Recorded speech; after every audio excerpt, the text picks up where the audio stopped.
betrayal rarely announces itself with rage or violence. More often, it arrives wearing a smile soft, convincing, and carefully practiced. It hides behind laughter at dinner tables, behind affectionate texts sent at the right times, behind promises spoken with steady voices. Betrayal does not come looking like an enemy. It comes disguised as safety. That is what makes it so devastating.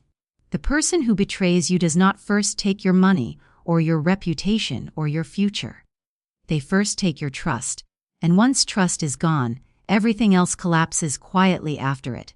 There is a particular cruelty in betrayal hidden behind smiles because it rewrites your memory. You replay moments in your mind, birthdays, anniversaries, late-night conversations, and realize that while you were being honest, someone else was performing. The smile you thought meant love was rehearsal. The reassurance you believed was commitment was camouflage. And when the truth finally surfaces, it doesn't just break your heart, it shatters your sense of reality. You don't just ask, "Why did they do this?" You ask, "How long was I living a lie?" Smiles are powerful weapons. They disarm suspicion. They create a false sense of peace while destruction is being planned in the background. A smiling betrayer feels no urgency to stop because the mask works. They look you in the eyes and tell you everything is fine while actively dismantling your future. They sit beside you in court, in church, at family gatherings, wearing the same smile, confident that their performance has convinced everyone else, and maybe even you, that they are innocent. This kind of betrayal thrives on underestimation. The betrayer assumes that because you loved deeply, you must be naive. Because you trusted fully, you must be foolish. They mistake kindness for weakness and patience for blindness. They believe their charm will outlast the truth. They believe smiles are stronger than facts. And for a while, they are right. Because betrayal often wins early rounds. It gets away with lies. It enjoys applause. It walks confidently while the betrayed is left questioning themselves. The most painful part is not the loss itself, it is the humiliation of realization. The moment you understand that while you were fighting for the relationship, the other person was already planning the exit. While you were trying to fix what was broken, they were figuring out how to benefit from the collapse. They smiled while setting traps. They reassured you while sharpening knives. And when the betrayal is finally revealed, the contrast between their calm and your shock feels unbearable. But betrayal hidden behind smiles has a weakness. It relies on time. It relies on secrecy. It relies on the belief that the mask will never slip. And that is where it fails. Because no one can outrun the truth forever. Smiles get tired. Lies grow heavy.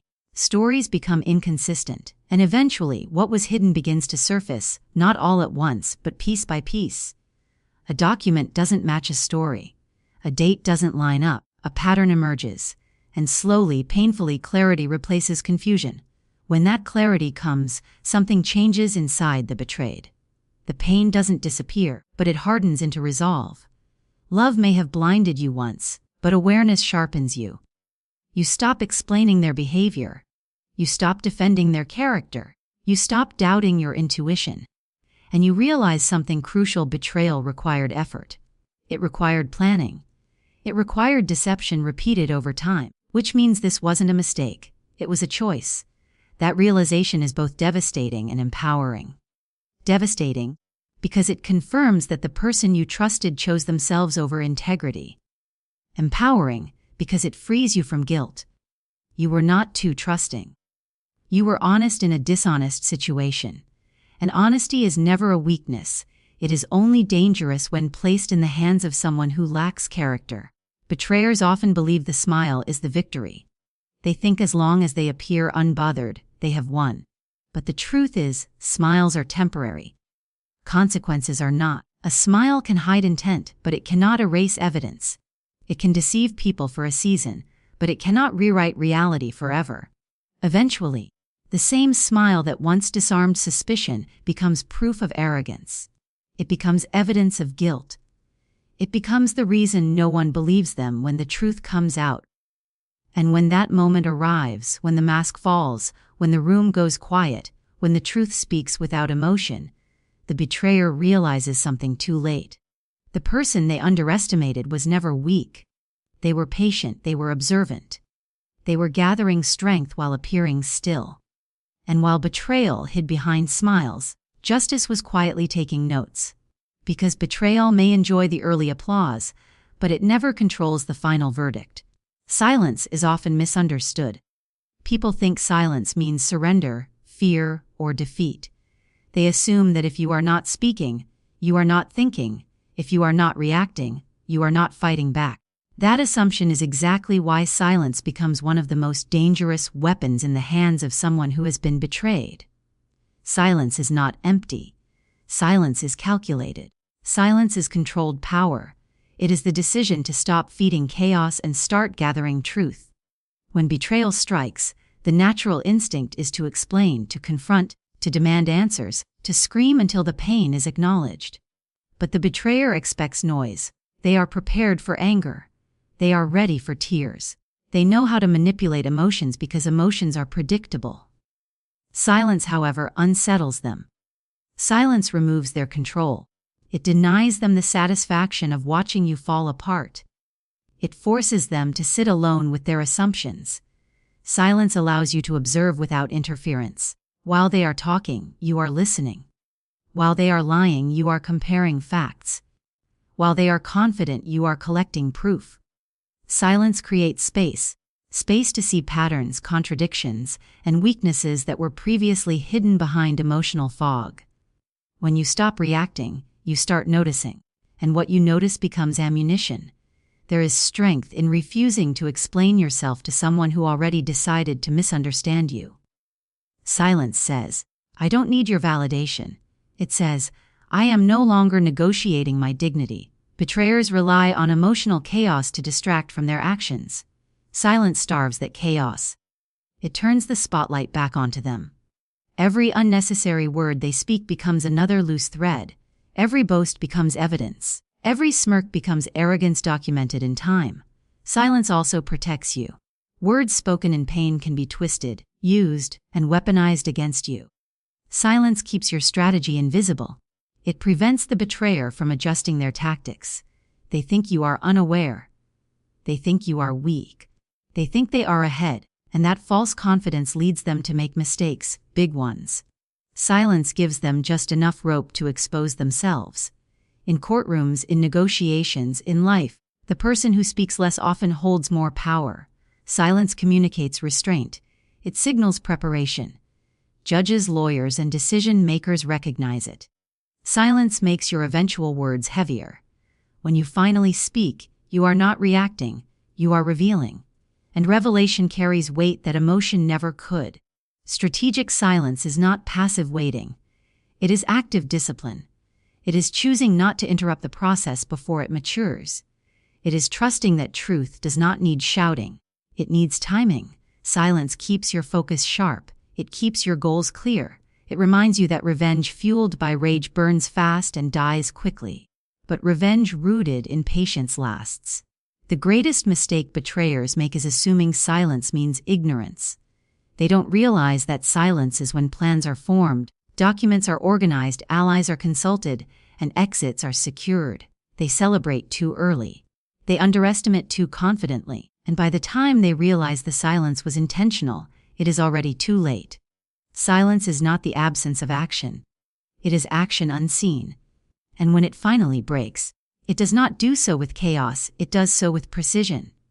Justice rarely arrives on schedule.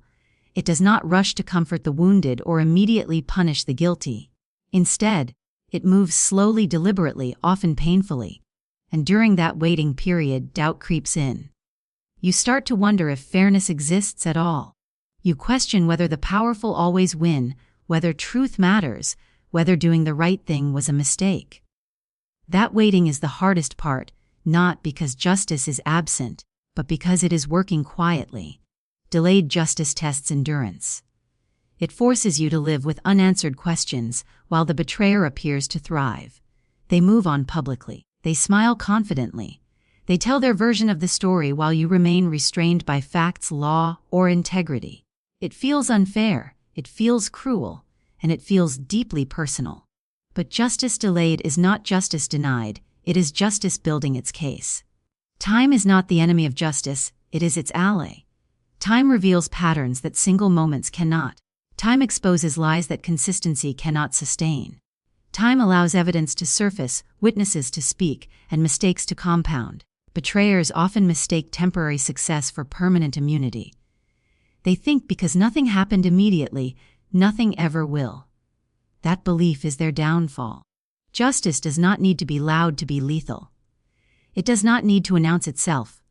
It waits until the moment when consequences will be undeniable and irreversible. When justice finally arrives, it does not negotiate. It does not explain itself. It simply enforces reality. And reality, once exposed, cannot be undone. For the betrayed, delayed justice strengthens character. It forces discipline over impulse. It teaches patience over reaction. It refines motivation. By the time justice arrives, revenge is no longer emotional, it is inevitable. You are no longer seeking validation, you are witnessing balance restored. That shift matters. It means justice does not just punish the guilty, it frees the wounded. Delayed justice also strips the betrayer of their narrative. The longer they enjoy false confidence, the more dramatic the fall. The more public the arrogance, the more complete the collapse. When consequences finally surface, no excuse survives scrutiny. No smile saves them. No performance convinces anyone anymore. Their own history stands against them. There is a moment, quiet, devastating, when the betrayer realizes the story they controlled is no longer theirs. When documents replace words. When facts replace charm. When authority replaces manipulation. That moment is not loud, but it is absolute. And it marks the end of their advantage. Justice delayed teaches one final lesson: winning early means nothing if you lose in the end. Temporary victories built on deception always expire. Truth does not rush because it does not need to. It waits until resistance is useless. And when justice finally speaks, it does not ask for permission. It closes the chapter with finality. It restores what can be restored and exposes what must never be hidden again. And in that moment, every second of waiting proves worthwhile because justice, though delayed, arrives complete. Emotion is loud. It demands immediate release. It pushes the heart to speak before the mind has finished thinking. In moments of betrayal, emotion rises like a fire, hot, consuming, and impatient. It wants confrontation. It wants revenge now. It wants to be seen, heard, and validated instantly. But emotion, unchecked, is reckless. It burns fast and leaves nothing useful behind. Preparation, on the other hand, is quiet. It does not rush, it does not announce itself. It studies the terrain, measures the consequences, and chooses timing over impulse. And when the stakes are high, preparation will always overpower emotion. Those who betray often count on emotional reactions. They provoke deliberately, knowing that anger clouds judgment and grief weakens strategy. They expect outbursts, desperate messages, public scenes, anything that can be twisted, recorded, or used later as proof of instability. Emotion gives them exactly what they want: distraction. While you are reacting, they are planning. While you are venting, they are organizing their defense. That imbalance is where many people lose before the real battle even begins. Preparation requires restraint. It means swallowing words you desperately want to speak. It means delaying gratification for a result that matters more than relief. Preparation is the discipline to say, "Not yet," even when every nerve in your body is screaming, "Now." It is choosing to document instead of argue, to observe instead of accuse, to secure instead of expose. That choice feels unnatural and pain, but it is the difference between momentary satisfaction and lasting victory. When preparation replaces emotion, clarity emerges. You begin to see the situation as it is, not as it feels. You stop romanticizing the past and start analyzing the present. You recognize patterns instead of excuses. You collect timelines, messages, financial trails, inconsistencies. Each detail becomes a brick. Alone, they seem insignificant. Together, they become a wall the betrayer cannot climb over. Emotion would have knocked on the door. Preparation builds the case. There is a psychological shift that happens when you commit to preparation. You reclaim control. Emotion makes you reactive, but preparation makes you deliberate. You stop feeling like a victim being dragged through events and start acting like an architect shaping outcomes. The betrayer senses this shift even if they cannot name it. They feel the distance, they feel the silence, and it unsettles them because unpredictability threatens their confidence. Preparation also protects your credibility. In legal rooms, professional settings, and public judgment, emotion weakens authority. Facts do not. Evidence does not cry, exaggerate, or contradict itself. Evidence stands. When you arrive prepared, you don't need to raise your voice. You don't need to convince. The truth does the work for you. Emotion asks to be believed. Preparation demands to be acknowledged. Those who win with preparation understand something crucial: timing is power. Revealing everything too early gives the betrayer time to adapt, hide, or destroy evidence. Preparation waits until exposure cannot be avoided and consequences cannot be escaped. It understands that the most devastating blow is not the first one, it is the final one. Emotion wants closure. Preparation wants resolution. Preparation also transforms pain into purpose. Instead of letting suffering consume you, you use it to sharpen your focus. Every sleepless night becomes a planning session. Every tear becomes fuel. Pain stops being an anchor and starts becoming momentum. This is not denial, it is transmutation. You are not ignoring emotion, you are mastering it. The betrayer often mistakes calm for confusion. They believe you have accepted defeat. They assume your lack of reaction means lack of awareness. That assumption breeds arrogance. Arrogance leads to mistakes. They speak too freely. They hide less carefully. They underestimate timelines. And every mistake feeds your preparation. Emotion would have interrupted this process. Preparation lets it unfold. In the end, preparation doesn't just win the situation, it reshapes identity. You emerge not just vindicated but transformed. You learn that strength is not volume. Power is not speed. Control is not aggression. True dominance comes from patience guided by intention. You realize that the person who feels everything and shows nothing is far more dangerous than the one who shows everything and plans nothing. Emotion feels powerful in the moment, but it fades. Preparation lasts. Emotion reacts to the present. Preparation controls the future. And when the final moment arrives, when truth is revealed, when decisions are made, when outcomes are sealed, it is never emotion standing at the center of victory. It is preparation. Pride never announces its danger. It feels like confidence, looks like control, and speaks with certainty. It convinces people they are untouchable, smarter than consequences, immune to accountability. Pride whispers that rules are for others, that shortcuts are earned, that deception is justified when it serves personal gain, and when pride takes root, it blinds. Not partially, completely. It removes caution, silences conscience, and replaces wisdom with arrogance. The fall that follows is never sudden. It is prepared slowly by overconfidence, sealed by denial, and triggered by one irreversible moment. Those who betray while smiling are almost always driven by pride. They believe they outsmarted everyone. They think their charm outweighs their actions. They confuse temporary success with permanent victory. Each small lie that goes unchallenged strengthens their arrogance. Each moment without consequences convinces them they are exceptional. And pride grows fat on delay. The longer justice waits, the louder pride becomes. Pride turns people careless. They stop covering tracks thoroughly. They begin repeating stories without checking facts. They brag in places they shouldn't. They assume loyalty where there is none. Pride makes them underestimate those they hurt, believing pain equals weakness. They forget that silence is not submission and patience is not ignorance. Pride cannot imagine being wrong, so it never prepares for exposure. The fall always begins internally.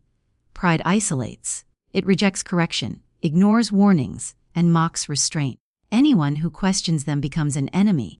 Anyone who stays quiet becomes irrelevant. This isolation creates an echo chamber where lies sound like truth and arrogance feels justified. By the time cracks appear, pride has already convinced them it's someone else's fault.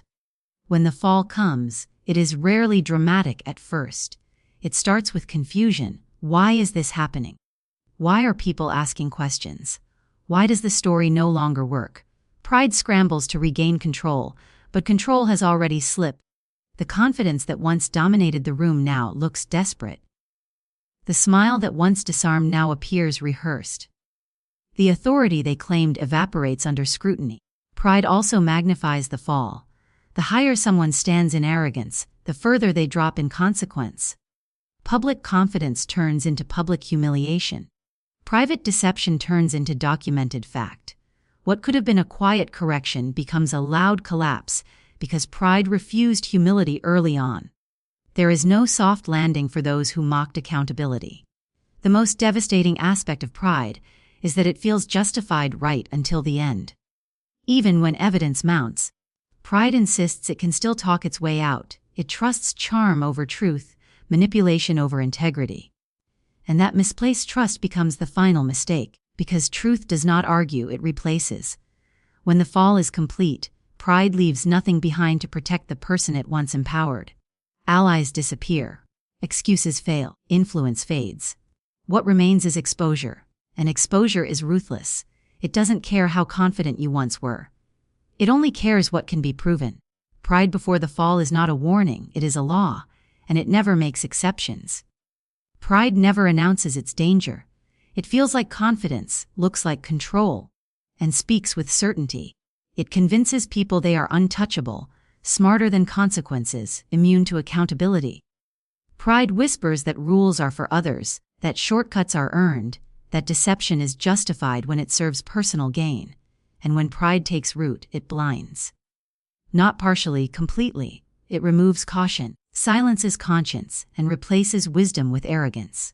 The fall that follows is never sudden. It is prepared slowly by overconfidence, sealed by denial, and triggered by one irreversible moment. Those who betray while smiling are almost always driven by pride. They believe they outsmarted everyone. They think their charm outweighs their actions. They confuse temporary success with permanent victory. Each small lie that goes unchallenged strengthens their arrogance. Each moment without consequences convinces them they are exceptional. And pride grows fat on delay. The longer justice waits, the louder pride becomes. Pride turns people careless. They stop covering tracks thoroughly. They begin repeating stories without checking facts. They brag in places they shouldn't. They assume loyalty where there is none. Pride makes them underestimate those they hurt, believing pain equals weakness. They forget that silence is not submission and patience is not ignorance. Pride cannot imagine being wrong, so it never prepares for exposure. The fall always begins internally. Pride isolates. It rejects correction, ignores warnings, and mocks restraint. Anyone who questions them becomes an enemy. Anyone who stays quiet becomes irrelevant. This isolation creates an echo chamber where lies sound like truth and arrogance feels justified. By the time cracks appear, pride has already convinced them it's someone else's fault. When the fall comes, it is rarely dramatic at first. It starts with confusion. Why is this happening? Why are people asking questions? Why does the story no longer work? Pride scrambles to regain control, but control has already slipped. The confidence that once dominated the room now looks desperate. The smile that once disarmed now appears rehearsed. The authority they claimed evaporates under scrutiny. Pride also magnifies the fall. The higher someone stands in arrogance, the further they drop in consequence. Public confidence turns into public humiliation. Private deception turns into documented fact. What could have been a quiet correction becomes a loud collapse, because pride refused humility early on. There is no soft landing for those who mocked accountability. The most devastating aspect of pride is that it feels justified right until the end. Even when evidence mounts, pride insists it can still talk its way out. It trusts charm over truth, manipulation over integrity. And that misplaced trust becomes the final mistake. Because truth does not argue, it replaces. When the fall is complete, pride leaves nothing behind to protect the person it once empowered. Allies disappear. Excuses fail. Influence fades. What remains is exposure. And exposure is ruthless. It doesn't care how confident you once were. It only cares what can be proven. Pride before the fall is not a warning, it is a law. and it never makes exceptions. Revenge fueled by emotion is noisy, temporary, and exhausting. It demands reaction, confrontation, and spectacle. But truth is different. Truth does not rush. It does not scream. It does not need approval. Truth waits, solid and patient, until the moment when resistance becomes irrelevant. And when it arrives, it does not wound briefly. It reshapes reality. That is why truth is the ultimate revenge. Truth requires no exaggeration. It needs no performance. It stands on its own weight. Lies depend on maintenance, constant effort, constant revision, constant defense. Truth needs nothing but exposure. And once exposed, it cannot be undone. Apologies cannot erase it. Explanations cannot soften it. Authority cannot override it. Truth simply is. For those who have been betrayed, choosing truth over retaliation is an act of discipline.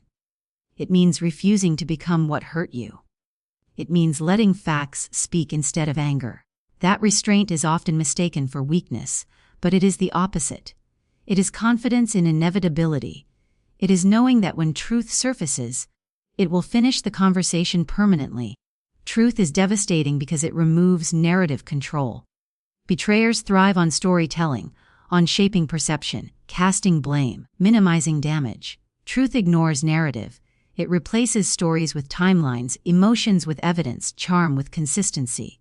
Once truth enters the room, every lie collapses under its own weight. There is no defense against truth that arrives fully formed. No argument survives documentation. No manipulation survives verification. Truth strips away personality and focuses only on action. It does not care who you are, it only shows what you did. And that impartiality is what makes it lethal. Truth also restores dignity to the betrayed. Revenge that relies on humiliation or harm often leaves emptiness behind. Truth leaves clarity. It affirms that you were not imagining things, that your instincts were valid, that your silence was justified. Truth gives you back your sense of reality, which betrayal tries hardest to steal. When truth is revealed, the reaction is rarely explosive. It is quiet shock, a pause, a shift in posture, the sudden understanding that the game is over. That silence is powerful. It marks the exact moment when denial ends and consequence begins. Truth does not celebrate, it concludes. Truth as revenge does not seek destruction for pleasure. It seeks alignment. It realigns power, accountability, and perception. It ensures that what was hidden is seen, what was denied is acknowledged, and what was distorted is corrected. That correction is permanent. The final victory of truth is freedom. Once truth stands exposed, there is nothing left to chase, prove, or avenge. The story is finished. The record is clear. And you are no longer bound to the past because reality has been restored. Truth doesn't hurt for a moment. It changes everything forever.